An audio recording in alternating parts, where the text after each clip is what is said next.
Andhra Telangana state విడిపోయినా సరే income ట్యాక్స్కి సంబంధించి ఇదంతా ఒక సర్కిల్ కిందనే ఉంది. ఈ రెండు తెలుగు రాష్ట్రాలకి సంబంధించి 1,12,000 కోట్ల రూపాయలు ఆదాయ పన్ను కలెక్ట్ చేయాలి. లెక్క కట్టుకుంటే ఇప్పటికి 59,000 కోట్ల రూపాయల దాకా వసూలైంది. అయితే అసలు లిటిగేషన్స్ అంటే రెండు తెలుగు రాష్ట్రాల్లో లిటిగేషన్స్ అంటే పన్ను మనం ఇంత కట్టాం, లేదు లేదు నువ్వు ఇంత కట్టాలి అని వాళ్ళు చెప్పడం ద్వారా ఈ ఇద్దరి మధ్యన వచ్చినటువంటి కాన్ఫ్లిక్ట్ మనం అప్పీల్ చేసుకుంటాం.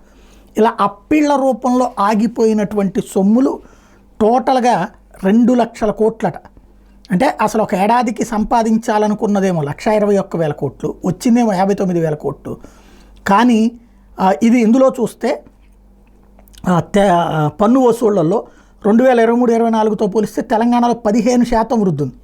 ఆంధ్రాలో మాత్రం ఆశాజనకంగా లేదు. ఆంధ్రాలో ఇన్కమ్ ట్యాక్స్ ఆశాజనకంగా లేదు. ఇది నెంబర్ 1. అదే సందర్భంలో తెలుగు రాష్ట్రాల్లో 2 లక్షల కోట్ల పన్నులు పెండింగ్లో వివాదంలో ఉన్నాయి. ఇది అత్యంత ముఖ్యమైన అంశం.